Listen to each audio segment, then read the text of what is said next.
Unbroken, healing through storytelling.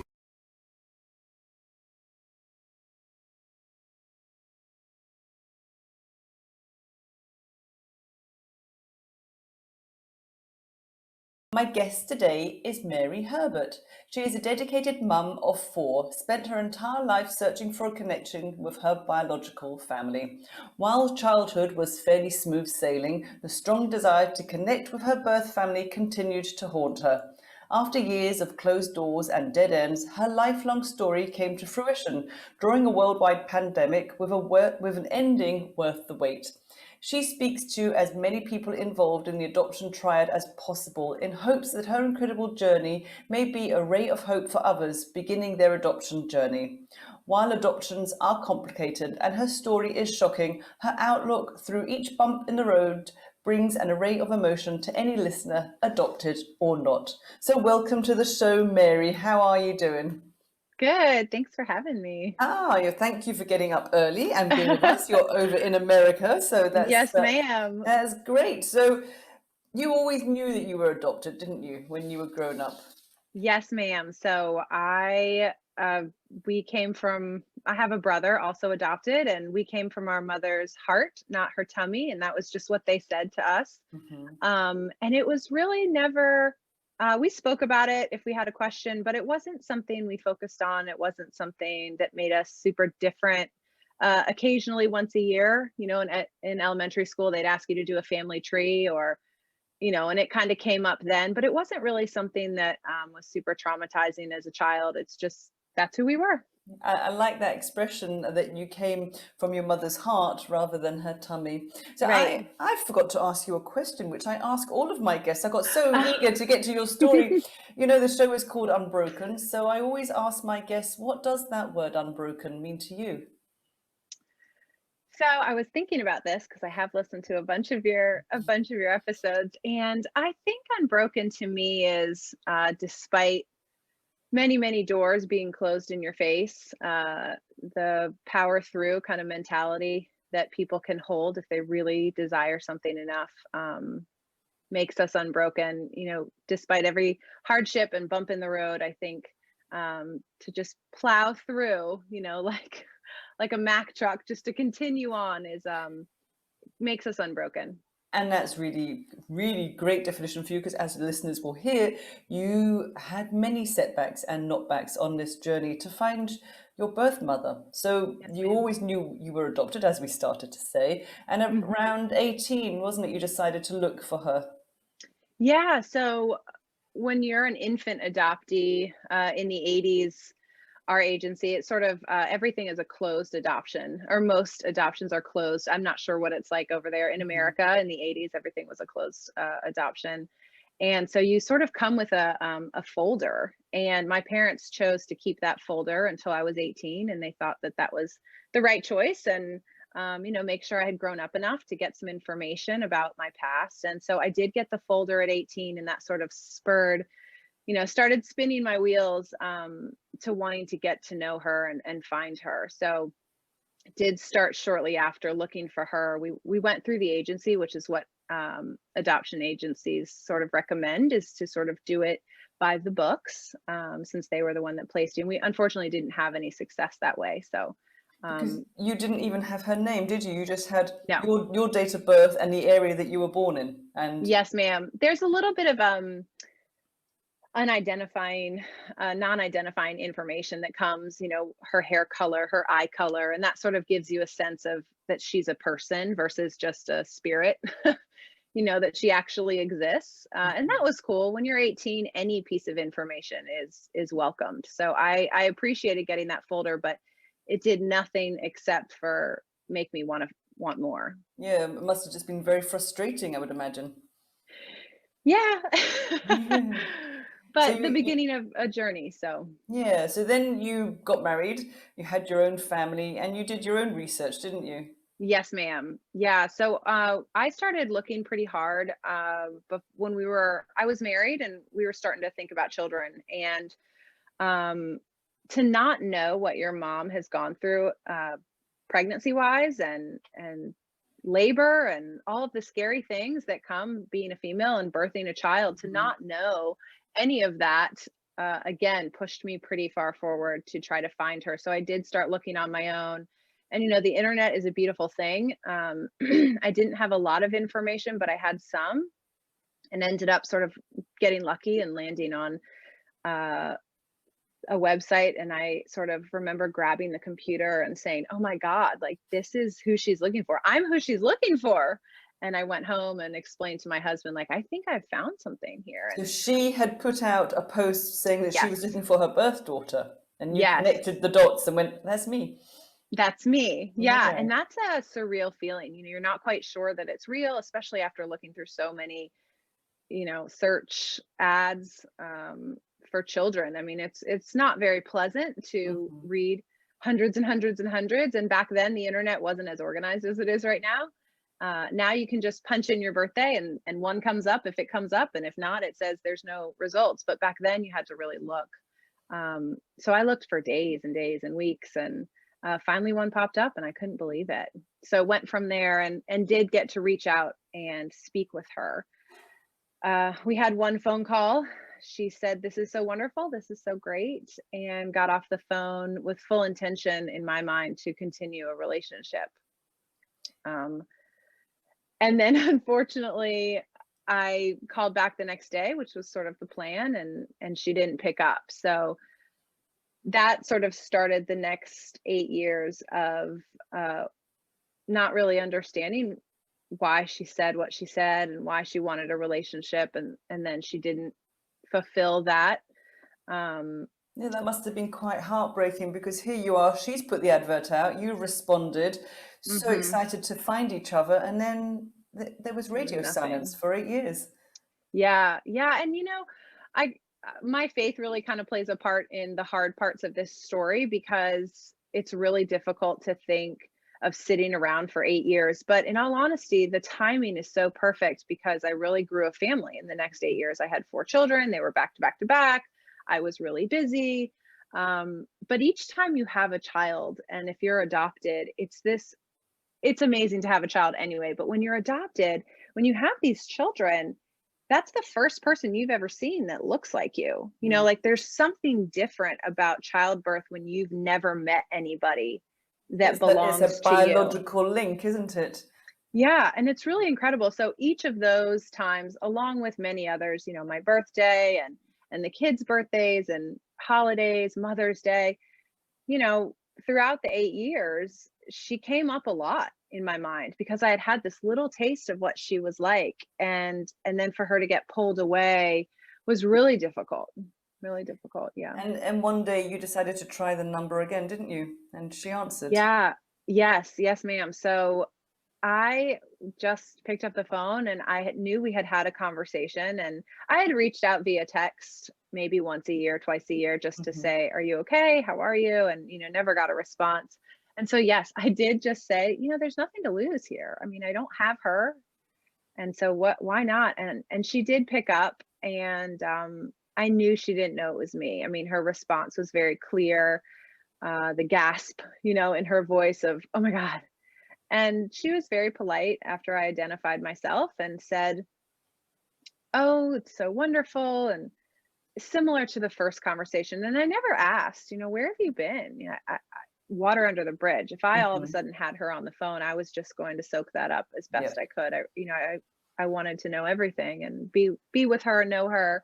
So I didn't care she had been gone for 8 years, and the heartache that had caused. So I let her know I was going to be up north. She lives a couple hours north of me. And I said, I'm going to be up north in a month. Would you like to meet? And she very quickly said, yes, that sounds lovely. And I said, okay, let's make a plan. Let's do it. And so as the day approached, my nerves started a little bit, but I was so excited, and I grabbed a best friend for support, and she came up. We got on the train, and we went up north, and we both had babies. We were still nursing our babies. So it was the two of us and our babies, and we kind of made Mhm. a field trip out of it.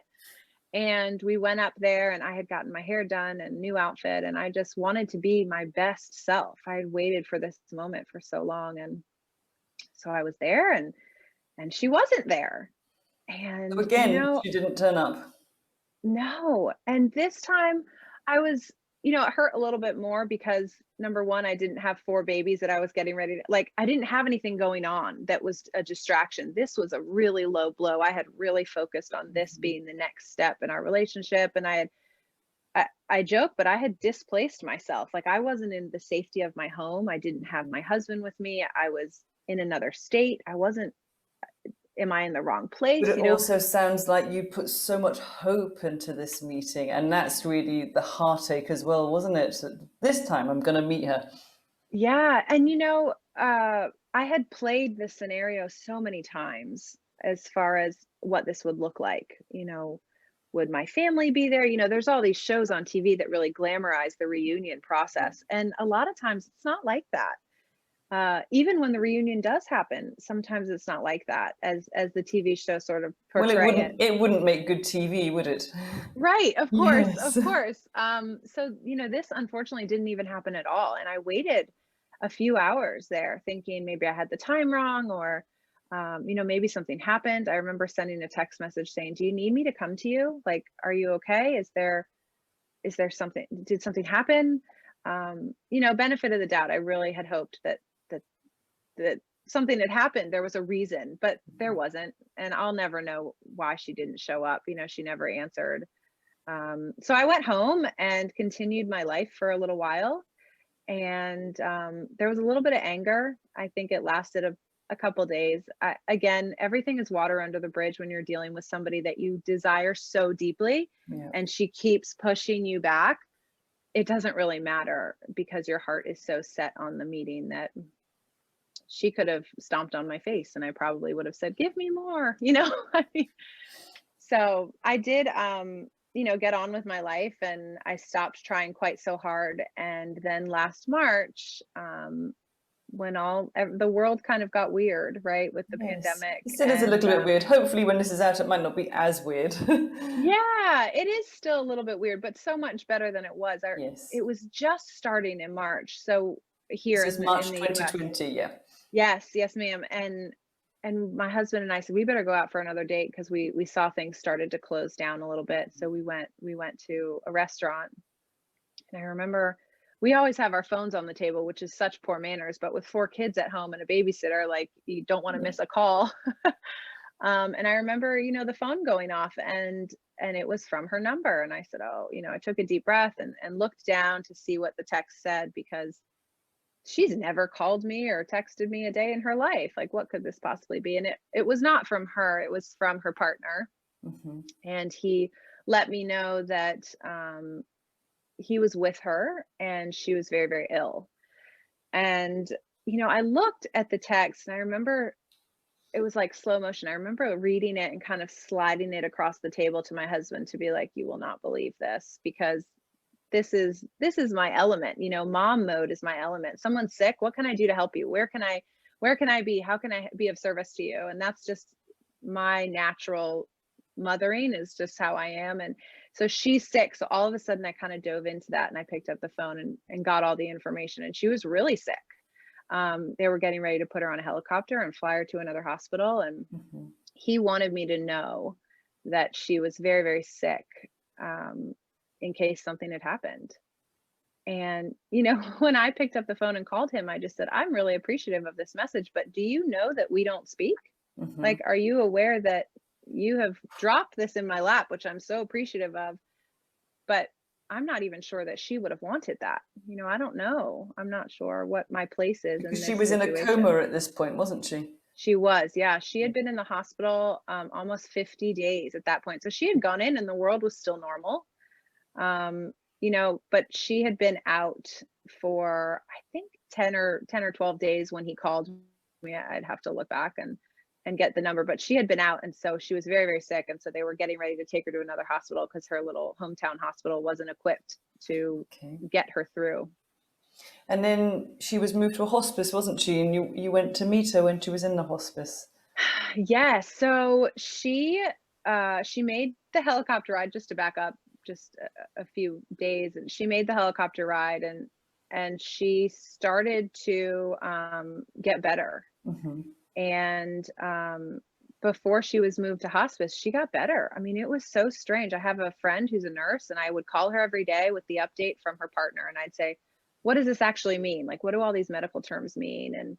And she'd explain, and she said, "You know, I can explain this to you all day, but it doesn't make any sense." She was really sick and had tubes and pipes and monitors and all kinds of bad things, and for her to be coming out of this coma, she had now been in the hospital, I think, 60 days, and for her to Wow. be getting better didn't make any medical sense. And so one day her partner called and said, "We're taking the tube out. She's waking up and she'd like to speak with you, you know?" And I said, "Great. I've waited forever. I would love to speak with her." And, you know, she got on the phone similar to the only other phone calls we've had, and said, "It's so wonderful that we're together, and I can't wait to get out of the hospital and be with you and meet you, and I'll buy you lunch," and just all these beautiful things. And we spoke every day, twice a day for 2 Mhm. weeks. And um, you know, I got to know her, which was really beautiful. Um, but unfortunately and fortunately, then I didn't want to lose her Yeah. because I loved her now. And that's like a hard thing to understand, but I've probably loved her my entire life. And now that I have a little bit more of her, now she's sick, and that's serious to me because I don't want to lose her. So she did come home for a day, and then unfortunately ended up back in the hospital, and I had a few more conversations with her, but she couldn't recover at that point. And the last few conversations were very heartbreaking and minimal speaking, but I did a lot of the speaking just to make her feel as good as possible. And then yeah, they moved her to hospice. I arrived on day 2. They weren't letting anyone but family come in, and I was put on the family list, which I was so grateful for. And the second day she was in hospice, I went up there to see her, So and this will she be the had been, first time you'd seen her in person. What was yes, that ma'am. moment like? It must have been bittersweet. Must have been so You know, bittersweet. Like you're so finally bittersweet. seeing my mum, and then my mum is on her way out of this world.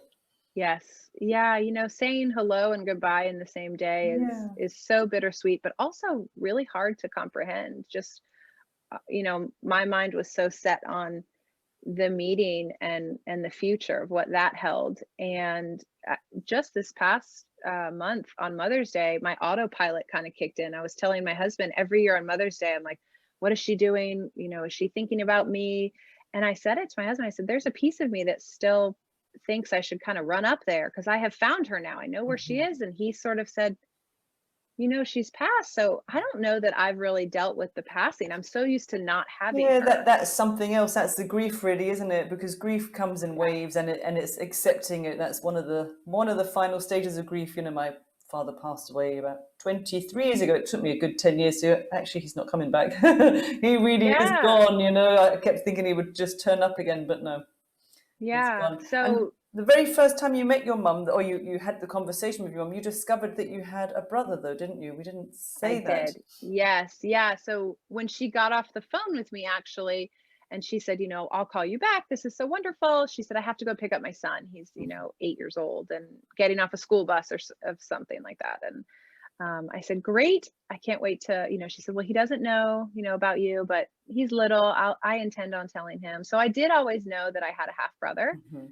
Um, and so when I went up to meet her in hospice, he came and visited, and we got to meet. And that was just such a joy because he was 18 and I was a mom of 4 kids, and he was losing his mom. And I just sort of felt like that was God's way of saying, "This is your purpose to be here. You know, you get to see your mom, but what's really amazing here is that we get to be there for him."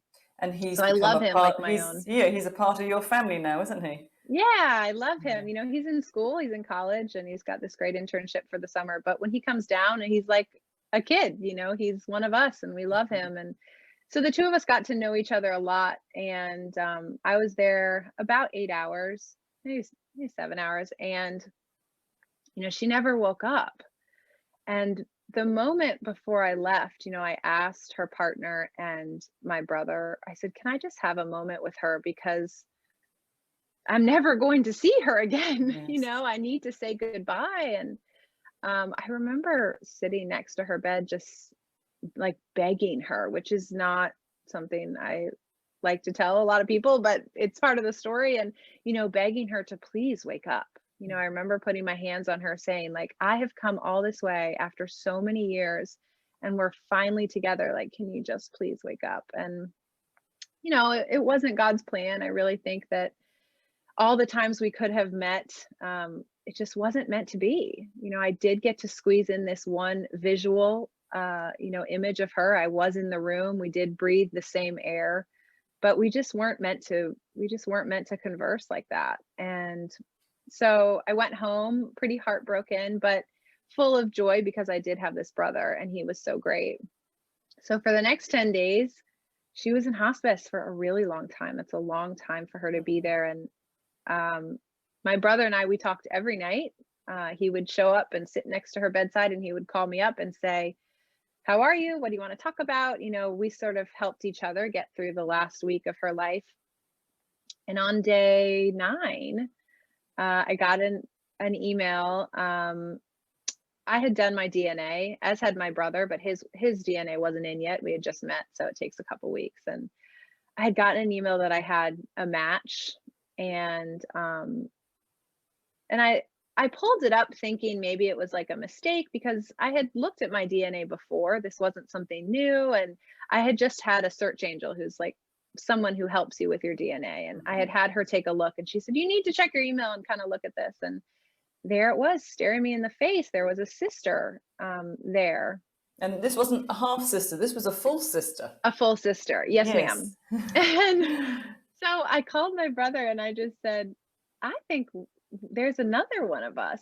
And he said, no way. I said, well, I've emailed, but she's going to email me later. So he didn't know there was another one of you?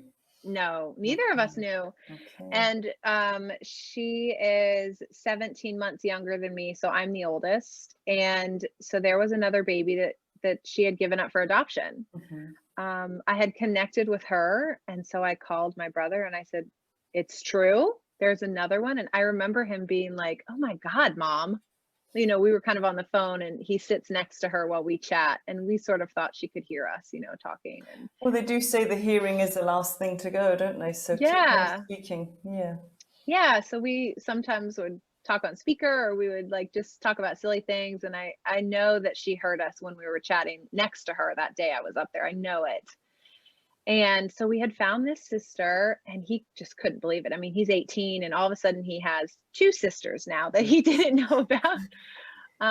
And so I woke up the next day and I was waiting for an email back from my sister, just with whatever information she had.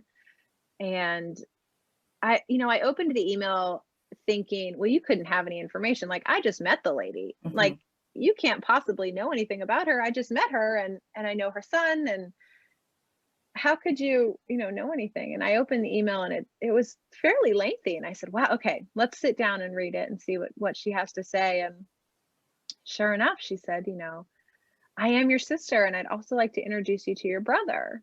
And I said, what do you mean you're a brother? And she's like, no, we're biologically siblings, and so are you. And I kind of said, what do you mean? And so I asked the age. So she always knew about her brother. Was she brought up with her brother?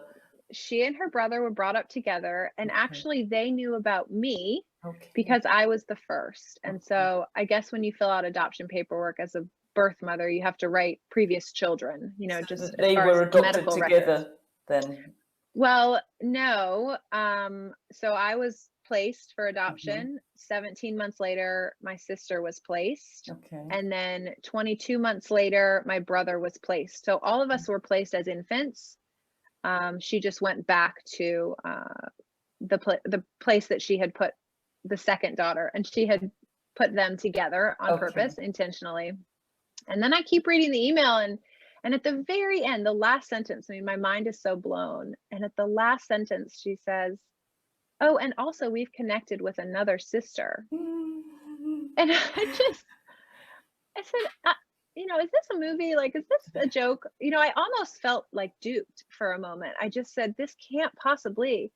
So I called, my half brother the next day when I got the email, and our mom had been in hospice now for, gosh, 12 days.